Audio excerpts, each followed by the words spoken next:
Welcome on all, my name is Tawess, and today we are going to talk about crunch. I know, it is a popular topic right now, so we're going to talk about it. Because the more people talk about it, the better, even if the voices are tiny and not particularly influential. Let's get talking. Now, just in case you've been living under a rock for the last couple of weeks and have no clue what crunch is. Crunch is what happens when you have a lot more project left than you have deadline. And in order to solve this, you throw more man hours at the problem. This usually solves the problem at the cost of your employees. This has run rampant over many years. It's one of those well-known secrets, a badge of honor, a rite of passage for people working in the entertainment industry. But I always looked at this as something that a lecturer said to my class at university. And it goes like this. Crunch should never, ever be something you plan for. If you have to put your team into crunch, you as a project manager has failed on some level.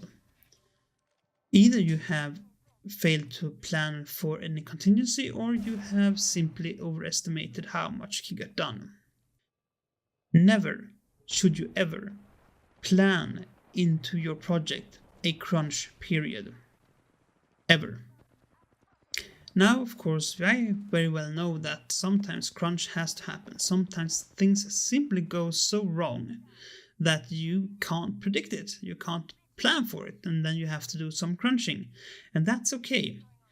What the gaming industry has done, or what the entertainment industry has done in general, is that they have put into basically a system of using crunch as a crutch to put deadlines, well, not deadlines, but put projected project times into a much better light than you can actually deliver. And that is shit. Because we have seen reports, fairly credentialed reports actually, of gaming studios asking, let's use a polite word and say asking their employees to work 100-hour week. Now, if we're going to pretend that this is a normal work week, that would mean that you have to work 20 hours a day and sleep. Now, of course, this instead means that you're going to have to use your weekends, and that brings it down to a healthy 14 hours a day. All week. Every week. Now then, let's see, it's average you have about half an hour, 45 minutes of commuting to do. That eats, let's see, that takes about an hour and a half out of those 10 hours left, just to commute. Some people have a lot more. And then you have 6 hours of sleep. Let's be generous, say 6 hours of sleep. So that's 7.5 hours out of those 10. That leaves 2.5 hours to eat, shit, entertain, unwind, enjoy your family if you have one. Yeah. I pride myself on being able to function fully on 5 hours of sleep. 5. For a few days, a day or 2, or 3 maybe. If I'm pushing it, I can survive. I can work on that. If I would try to work for an entire week on 5 hours of sleep, by Friday, I'd probably be dead. Well, not actually dead as in deceased, but dead as in a zombie. I would be a walking corpse, and I think that goes for most people, since most people seem to like to have about 7 or 8 hours of sleep every night. Now imagine how the productivity looks for someone who is a walking corpse. It's not very good. So if we look into that, productivity is shit. People are dying, and they feel guilty and sad and hate themselves. They hate the product, they hate their life, they hate everything. But they're also trapped in this logical cube which says that if they fail, they are going to let their co-workers down, and then they have to do even more work. Do you see the problem? If you don't see the problem, you should probably have your faculties checked by someone who has an education in doing such things. And this kind of brings on the other problem. You can't quit. Well, you can quit, but I mean, if you have a family or a life or an apartment or loans or anything, getting a steady pay is good. And you can't exactly go up to your boss and just go like, either, because to be fair, there's a lot more meat where you come from.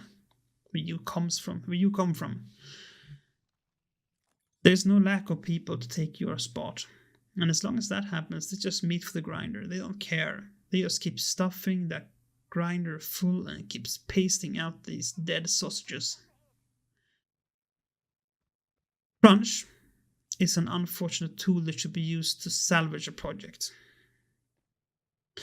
It should not be Bioware magic. It should not be a 100-hour work week to save a project. If you can't deliver your game on the timetable you have set before you, then you shouldn't do the game.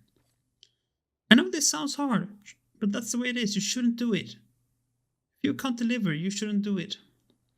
Take your fancy ass studio and just bugger off. What legacy do you leave?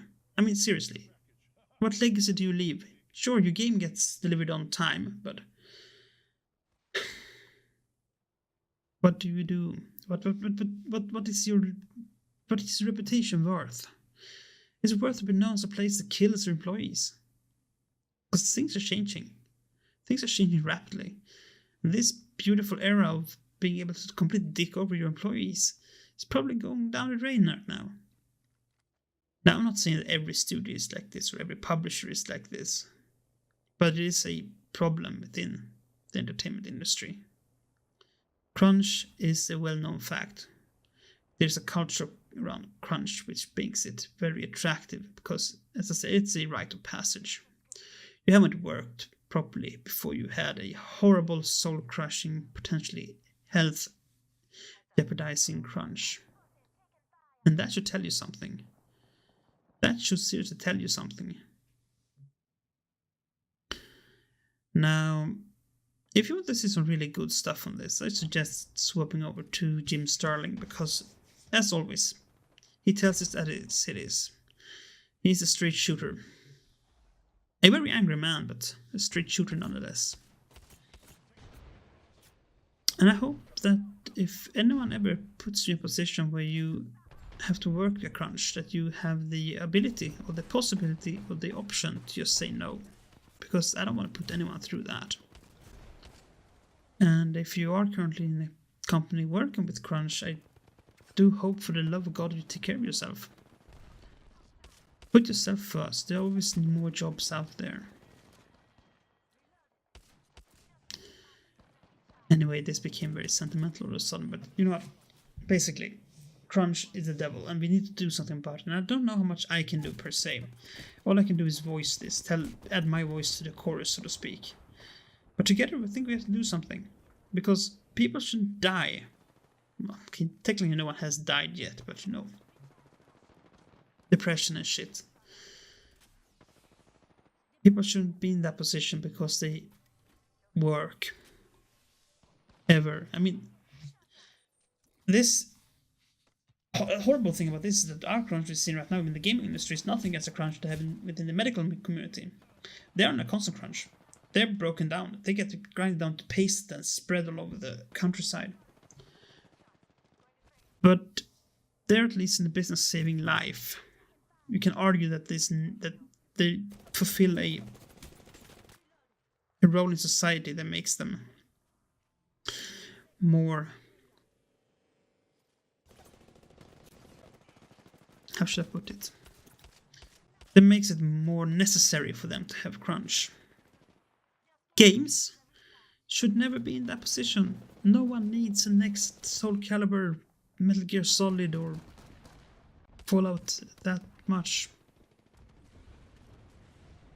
And I can understand if studios like Epic, which allegedly are in constant crunch now due to Fortnite.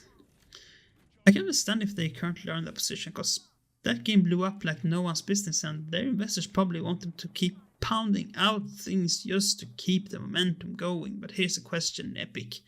When do you stop? What legacy are you building? Are you going to be at the studio that released Fortnite and killed most of its developers? No. No one will work with you then. Please stop. Take a step back. Say that we are, for the health of our employees, we are taking a stop now. We are stopping releases of new items from our people need vacation. Same goes for every studio. If you have planned crunch into your project, just stop. Well, on that wonderful up note, I'm gonna say take care of each other, and I hope I'll meet you next time. Until then, stay safe, be kind, and play fair. Bye.